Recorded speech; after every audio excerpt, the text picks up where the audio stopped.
Informação, bate-papo, legislação, conteúdo técnico e educativo. Falando sobre incêndios. Uma produção Instituto Sprinkler Brasil. Olá a todos.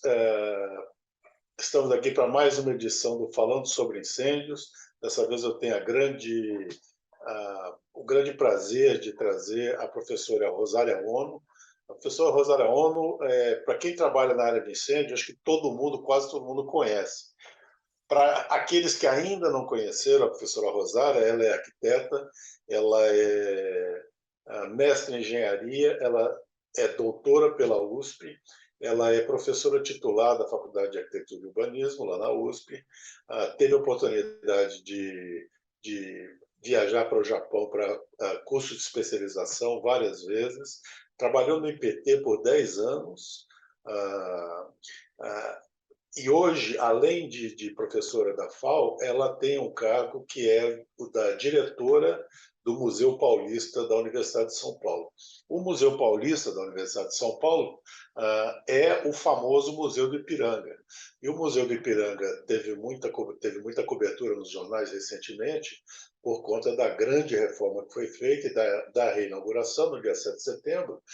E no que toca a gente, no que interessa a gente, uma total reformulação do sistema de proteção contra incêndio. E é sobre isso que eu gostaria de conversar com a professora Rosária Ono hoje.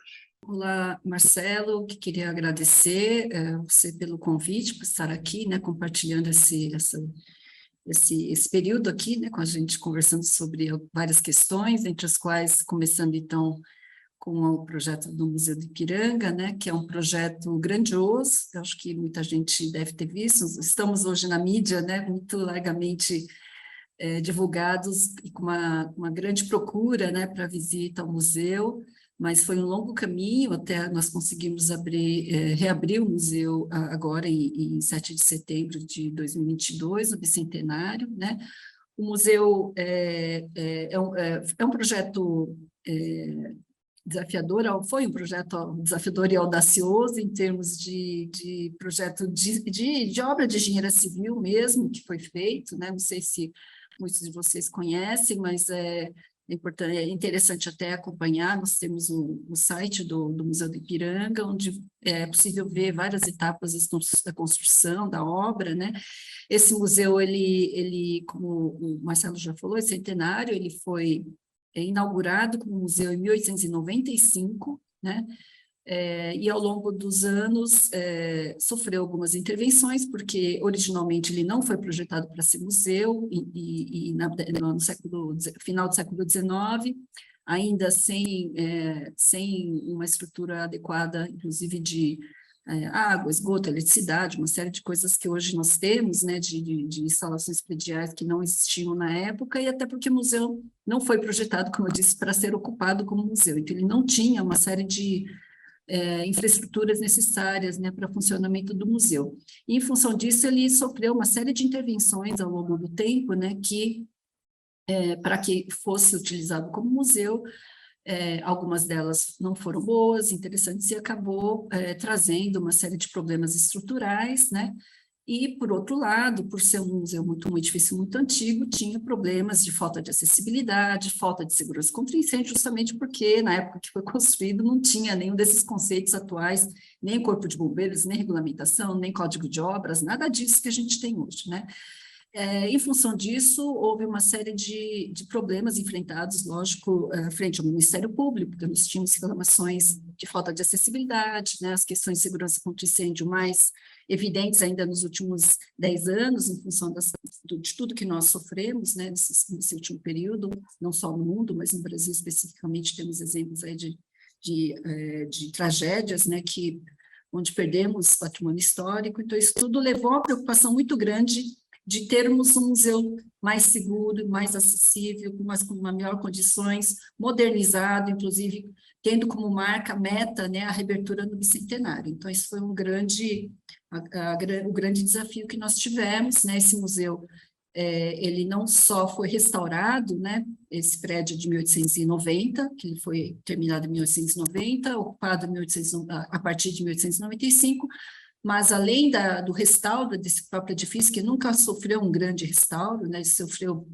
pequenas obras, pequenas intervenções ao longo do tempo, mas nada tão grandioso que fizesse uma intervenção no edifício como um todo. Mas, além dessa obra de restauro, o que foi feito e proposto e executado é uma proposta de dobrar a área, né? Na verdade, nós construímos uma área nova com praticamente igual metragem quadrada do que nós já tínhamos. Então, o museu, de cerca de 8.000 metros quadrados, hoje tem 16.000 metros quadrados, né? A gente olhando de fora, a gente não percebe, mas essa ampliação foi feita abaixo e à frente do museu, né? Numa área que foi totalmente escavada, retirada a terra, toda construída e fechada de novo, e voltamos com ele na aparência original, praticamente original, né?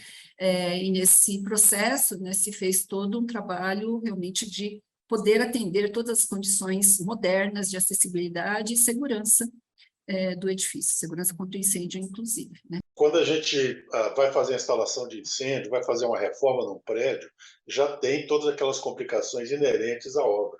Agora, eu imagino que um prédio com mais de 100 anos de idade, com materiais de construção bem diferentes, com técnicas de construção diferentes, com todas aquelas preocupações de você não poder descaracterizar o prédio, deve trazer uma série de complicações.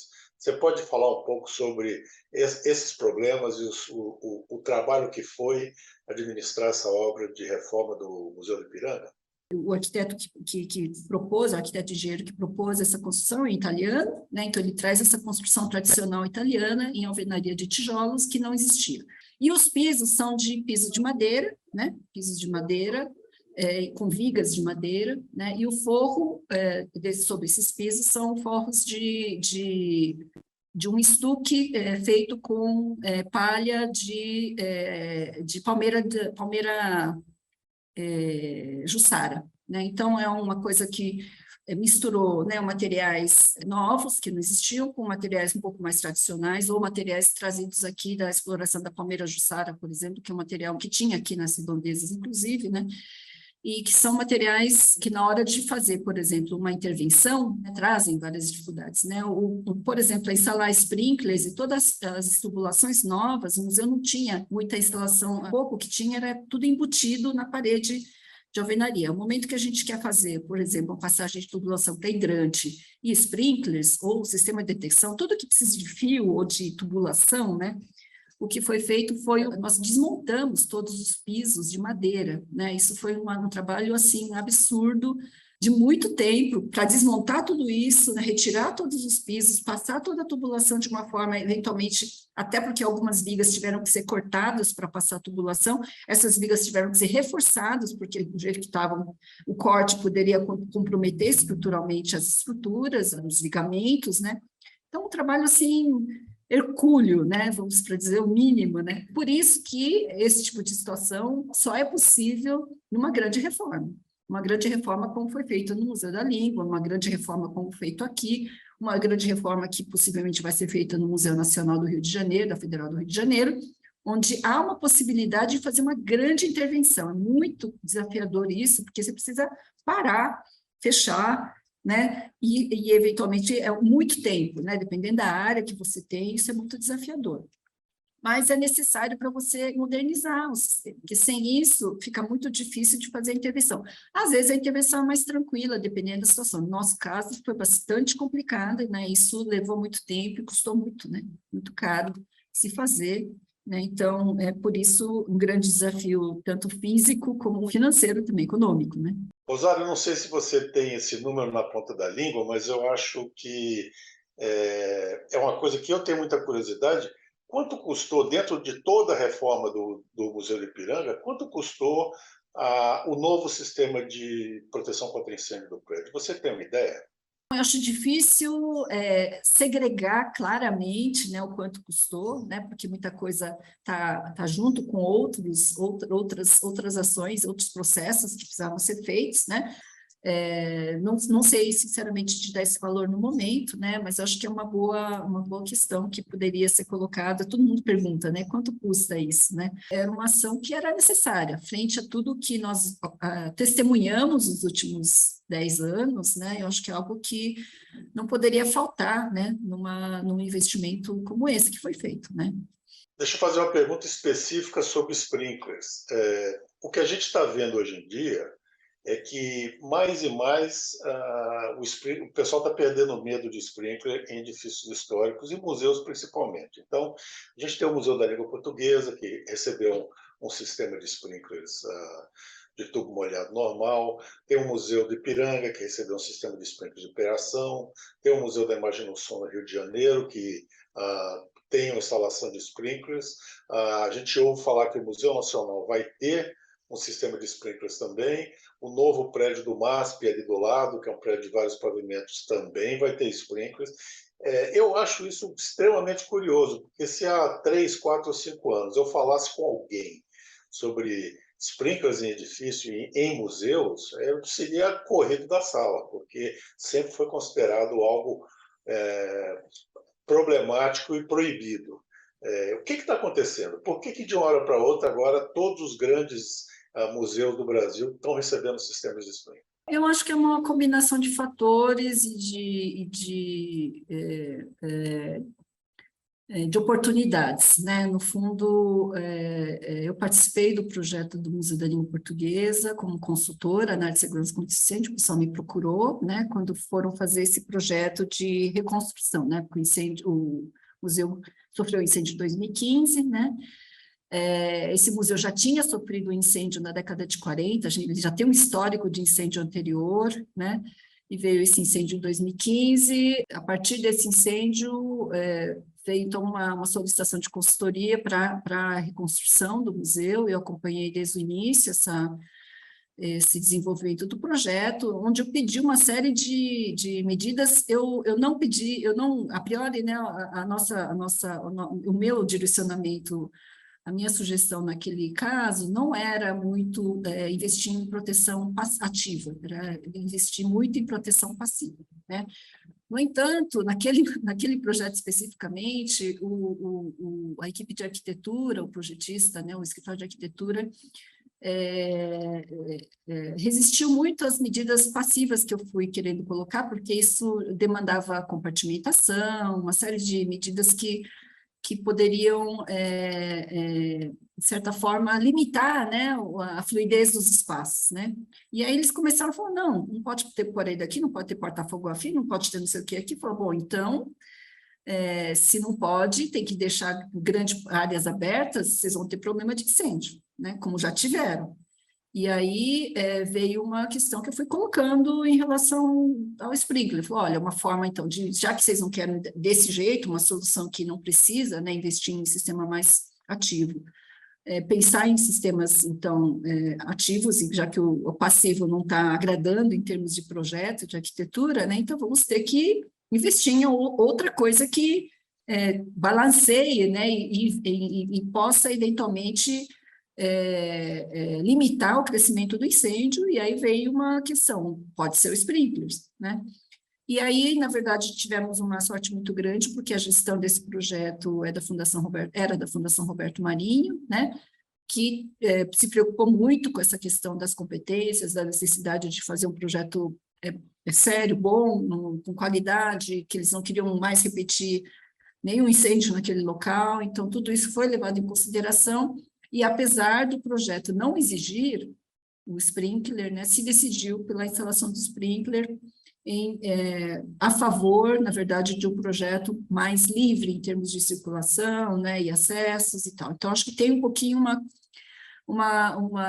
também existiu, por parte do Bombeiros, uma pequena pressão também em relação à exigência do sprinkler. Eles sabiam que o sprinkler não era obrigatório, mas eles também recomendaram fortemente a instalação dos sprinklers, já que pegou fogo muito recentemente e tinha esse histórico e tudo, né? Então, se vão reconstruir e tem a possibilidade, né, coloquem sprinkler. Foi uma sugestão também, não uma compulsoriedade, porque eles não tinham legalmente como obrigar, mas havia também uma forte uma forte pressão, assim, nenhuma recomendação que fosse colocado sprinkler. Então, acho que essas duas coisas se casaram, né, e a Fundação Roberto Marinho, o pessoal do projeto lá, decidiu instalar e dizer, então vamos lá, vamos nessa, porque acho que é uma possibilidade, né, o que a gente não quer é que se repita mais um incêndio nesse local. Então, acho que foi um pouco um reforço, né, de vários lados, né, em relação a essa questão que levou a essa solução, né?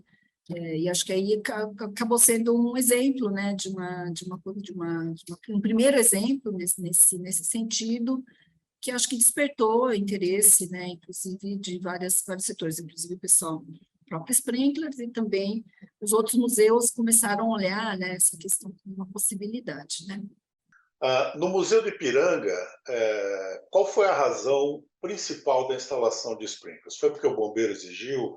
Foi uma continuidade de algum trabalho? Foi porque no Museu da Língua Portuguesa teve, então se resolveu adotar? Qual foi a razão principal para a instalação lá no Museu do Ipiranga?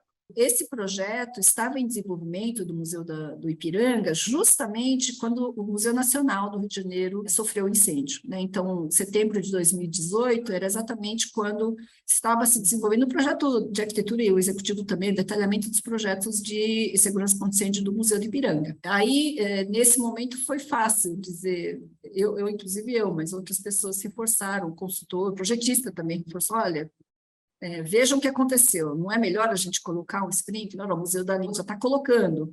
Será que não é o caso da gente avaliar a possibilidade de instalar sprinklers também no Museu de Ipiranga para que não se repita, né, o que aconteceu no Museu Nacional? Então, acho que foi também uma questão de timing, né, de ocorrer aquele incêndio que sensibilizou, inclusive, as pessoas do próprio museu, sensibilizou pessoas da área do patrimônio, porque quando você fala em intervenção em edifícios históricos tombados, né, então, tem uma sensibilidade muito grande do pessoal do patrimônio, mas acho que todo mundo levou um susto tão grande, né, que isso passou com uma certa facilidade, né, com menos resistência, justamente porque tínhamos ali, exatamente naquele momento, uma perda absurda, né, que foi do edifício inteiro, né, do Museu Nacional. Aquilo chocou muita gente, né? Então acho que foi um pouco um alerta ali que levou o Museu do Ipiranga a não pestanejar e decidir a assumir esse benefício de instalação de um sistema que pudesse garantir que o Museu do Ipiranga não sofresse o que sofreu o Museu Nacional. Você acha que dentro do governo, nos vários níveis, federal, estadual, municipal, está havendo uma mudança na maneira como as pessoas responsáveis pelo patrimônio, pelos edifícios históricos, encara a proteção contra incêndio, encara o sistema de proteção contra incêndio? Eu pergunto isso porque havia, com certeza, um grande desconhecimento com relação aos sistemas de proteção que poderiam ser usados, né? E essa questão da água dentro do museu era algo muito problemático. Eu sempre ouvi falar que uma obra queimada você não tem como recuperar, mas uma obra molhada ela pode ser recuperada ainda, né? Mas existia essa ideia de que se você coloca água dentro de um sistema de sprinklers, dentro de um edifício histórico, em cima de uma obra de arte, ele vai destruir essa obra. O que está mudando aí no governo? As pessoas estão recebendo mais informação? O que está acontecendo? Acho que vem mudando pouco a pouco, né? Eu prego sempre isso, né? Desde que eu fiz um treinamento lá atrás, mais de 20 anos atrás, e uma conservadora falou, é melhor molhar do que queimar, certo? Eu recupero algo molhado, mas eu não recupero algo queimado, né? Ainda assim, esse último regramento do IPHAN tem um equívoco, porque mesmo dentro do Corpo de Bombeiros, ainda tem gente que fala isso, não defende a água, né? Defende o gás, outras alternativas ali que geralmente são mais caras, né? E tem outros problemas envolvidos, né? Até aí acho que tem tecnologias, a gente tem que estar sempre se atualizando para entender, né, os prós e contras de cada sistema para decidir, né? Tanto que eu sempre falo que nos edifícios históricos, os edifícios são únicos, a gente não pode dizer que uma solução padrão vai resolver todos os problemas de todos os edifícios. A gente tem que ter soluções únicas para os edifícios que são únicos, porque as características desses edifícios são únicas, né? E isso exige, né, de certa forma, uma expertise, né, que eu acho que poucos têm, mas eu acho que são coisas que têm que ser desenvolvidas ao longo do tempo, e a gente tem que fazer um trabalho muito de conscientização, né, principalmente os níveis de decisão e de gestão das instituições, para que eles entendam que não basta só atender às regras do Corpo de Bombeiros, no caso difícil histórico, que não basta achar que fazendo o mínimo a gente resolve, fazendo o mínimo a gente não resolve, a questão de proteção do patrimônio, quanto mais se dentro dele ainda tem outro patrimônio abrigado, né, que são os acervos, então a gente tem camadas ali, né, para resolver várias, né, então tudo isso precisa ser muito bem visto, né.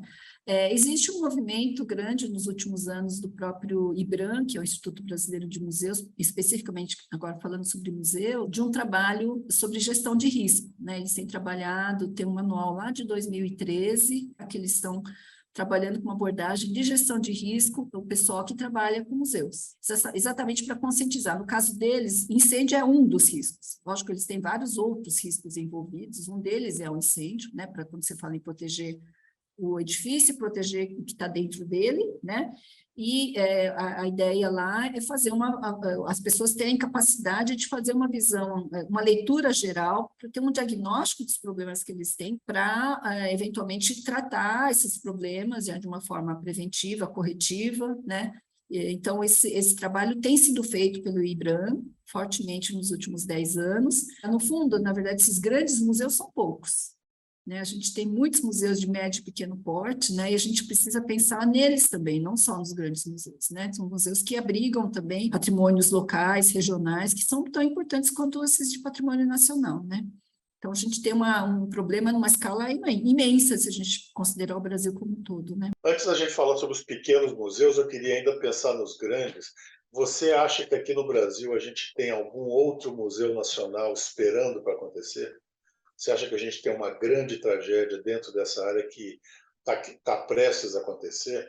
Eu sempre penso na Biblioteca Nacional do Rio de Janeiro, queimando no incêndio, e todo mundo lá fora falando assim, puxa vida, que fatalidade, perdemos parte da nossa história de novo.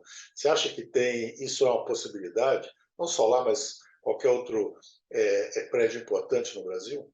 Sem dúvida, Marcelo, existem, né, esses grandes que eu acho que merecem um grande projeto como esse do Museu de Ipiranga, né, eu acho que essa oportunidade para nós, espero que não seja a única que a gente tenha, as possibilidades desse tipo de projeto se repetir em outros locais também, o Museu Nacional A Esperança, né, que faça também uma grande melhoria ali, de forma que não aconteça aquele tipo de situação, mas para mim, é uma situação das piores, né, que já se perdeu muita coisa ali, né, e o Museu Nacional era um dos maiores em termos de diversidade de acervo do Brasil, e de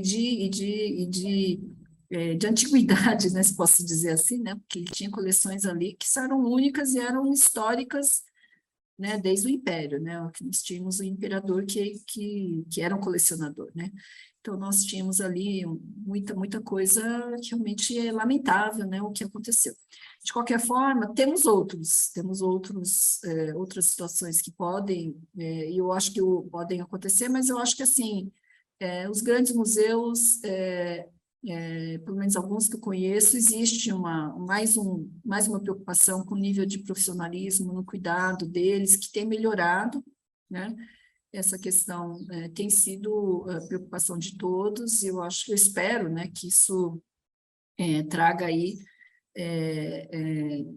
medidas de melhorias, de aprimoramento desses grandes museus, né, e projetos que precisam, né, a Pinacoteca está expandindo áreas, eu acho que eles têm lá um grande investimento, né, e também, por exemplo, uma pessoa que trabalhará, um profissional, já veio procurar, falar, a gente está pensando em instalar sprinklers na Pinacoteca, né, porque também é um edifício bem diferente do nosso, mas que tem algumas questões, né, de vulnerabilidade da própria construção, porque é um edifício antigo também, assim como o museu, né, o Museu do Ipiranga e outros, né, que podem ter questões ali. Acho que esse tema está sendo difundido, a gestão de riscos tem sido uma questão que a gente tem colocado fortemente, o próprio IBRAM, como eu falei, né, tem difundido essa questão, existe um grande movimento ali nesse sentido de poder divulgar informações, né, disponibilizar conhecimento para que as pessoas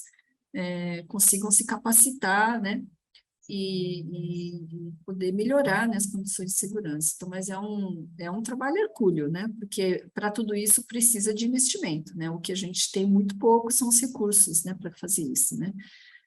No caso do Museu do Ipiranga, nós tivemos ali uma sorte, né, entre aspas, de ter um projeto que pôde ser executado de uma forma com apoio em grande financiamento da iniciativa privada, né, porque recursos públicos é o que menos temos, né, cada vez menos, né. Então, a gente precisa ter outras formas de resolver esses problemas, né. Você sabe se as instituições que cuidam do patrimônio histórico no Brasil, o governo federal, governos estaduais, têm algum tipo de convênio de mandar gente para fora, ou trazer gente para cá para estudar proteção contra incêndio nesse tipo de edifícios? Existe algum movimento estruturado para melhorar essa área, ou continua sendo assim um trabalho daqueles voluntários que gostam do assunto e vão atrás e tentam, com recurso próprio, descobrir qual é a melhor maneira de proteger contra incêndio um edifício do patrimônio? Na verdade, existem algumas iniciativas de intercâmbio de cursos de outros países que têm oferecido cursos no Brasil, ou cursos online, ainda são muito tímidos e são poucos, né? Então, são cursos muito concorridos e algumas poucas pessoas acabam tendo a oportunidade de fazer, mas eu acho que ainda é muito pouco, né? A gente precisa de um melhor preparo, e, como eu falei, o IBRAM tem tentado fazer isso. Eu já estive conversando com muita gente do setor, e realmente eu sinto que existe uma grande desconfiança de quem trabalha em museus, na área do patrimônio histórico, com relação aos profissionais de incêndio. Eu sempre senti que tinha aquela desconfiança de lá vem aquele cara querendo me vender equipamento de novo. Você acha que o convencimento das pessoas sobre métodos de proteção é mais bem feito com gente do próprio setor, conversando com gente do setor, ou você acha que essa desconfiança existe mesmo? Sim, existe, né? A desconfiança sempre existe, porque eu acho que, principalmente quando a gente fala em instalações, né, de sprinklers, hidrantes, o pessoal fala, já lá vem ele vender, né, o sistema dele, né? Isso acho que tem que ser derrubado, mas eu acho que é um trabalho que tem que ser feito, né, pouco a pouco, no sentido que, por exemplo, o ISB, a BSPK tem feito, né, de aproximar, desmistificar nessa questão e tratar de uma forma técnica, né, o assunto. Então, nós comentamos que os museus emblemáticos do Brasil estão passando por reformas grandes, estão recebendo sistemas novos, modernos de proteção contra incêndio, mas outro dia me caiu na mão um estudo, uma reportagem do G1, dizendo que no estado de Minas Gerais, apenas 2% dos prédios do patrimônio histórico tem AVCB. 2%. Ou seja, 98% não tem. E aí a gente quando fala de MASP, fala de Museu Nacional e Museu do Ipiranga, ele está falando da Champions League, né? É o máximo que pode ter nessa área. Mas quando a gente vai lá para a terceira divisão do Campeonato de Alagoas, esse pessoal não tem nenhuma proteção, né? Então a gente está falando dos pequenos museus no interior, estou falando das pequenas igrejinhas antigas, mas que estão lá meio abandonadas e tal. Existe alguma coisa prática que a gente pode fazer para melhorar a proteção contra incêndio desse tipo de local? Porque lá não vai chegar a verba milionária, lá não vai ter, as empresas não vão estar contribuindo, e a gente precisa ter alguma coisa prática, barata, que pelo menos melhore a questão da segurança contra incêndio. A priori, nem todos os edifícios precisam de sprinklers ou hidrantes, né? Porque dependendo do tamanho e do risco, né? Eu acho que tem uma questão que a gente começou agora falando, né, de gestão do risco, né? Que acho que é essa sensibilidade, né, de entender o que precisa, quando precisa, né? O que eu vejo como saída de entendimento é um pouco do que você falou, mas é muito um investimento na prevenção, nas ações do dia a dia, na conscientização das pessoas, no uso daqueles espaços, na ocupação deles, para você evitar coisas que a gente sabe que é básico, né? De revisão de instalação elétrica, de verificação de eventuais acúmulos de material combustíveis locais que não podem, ou uso de fontes de calor, né, em locais inadequados, né? Tem uma série de questões que acho que são muito de prevenção. A gente não tem a cultura de prevenção, né, instalada no Brasil em geral, né? E que devia estar no nosso dia a dia, né? Todo mundo ter o cuidado com a segurança contra incêndio no dia a dia já seria bastante importante, né, e efetivo para uma série de situações como essas de prevenir, né, a ocorrência de incêndios.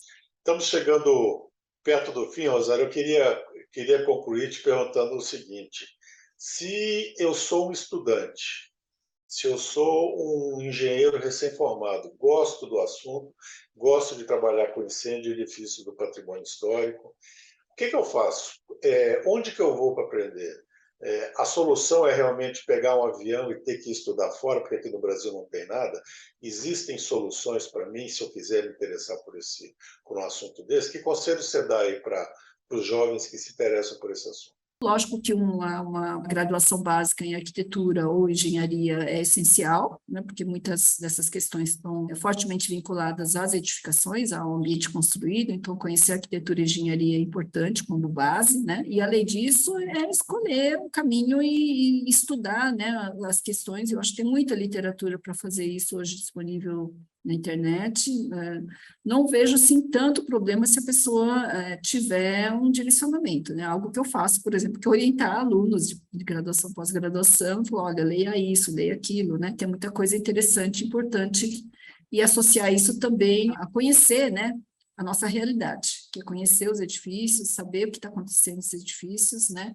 Essa é uma oportunidade que eu tenho há muito tempo de ter acesso aos vários museus e conhecer o que acontece nos edifícios históricos, e isso também nos alimenta. Então, nada mais importante do que o estudo e a experiência acumulada ao longo do tempo. Rosália, muitíssimo obrigado pelo seu tempo e pelas suas opiniões aqui nesse rápido bate-papo.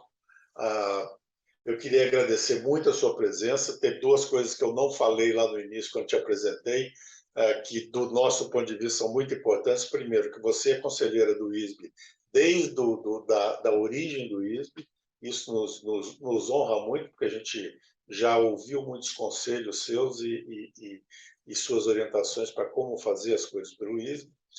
E a segunda parte é que você é a nossa... nunca teve um cargo oficial, mas a presidente da banca de avaliação dos trabalhos técnicos de todos os prêmios ISB, desde o primeiro até o oitavo. A gente parou 2 anos atrás por causa da pandemia, mas volta agora, no ano que vem, firme e forte de novo. Todo mundo que já ganhou esse prêmio passou pela sua mão aí, e dos outros avaliadores, e para isso também eu te agradeço muitíssimo, porque ajudou a dar uma seriedade muito grande para esse prêmio. Muito obrigado novamente pela participação. Espero que os nossos ouvintes e os nossos espectadores tenham gostado bastante, e até a próxima.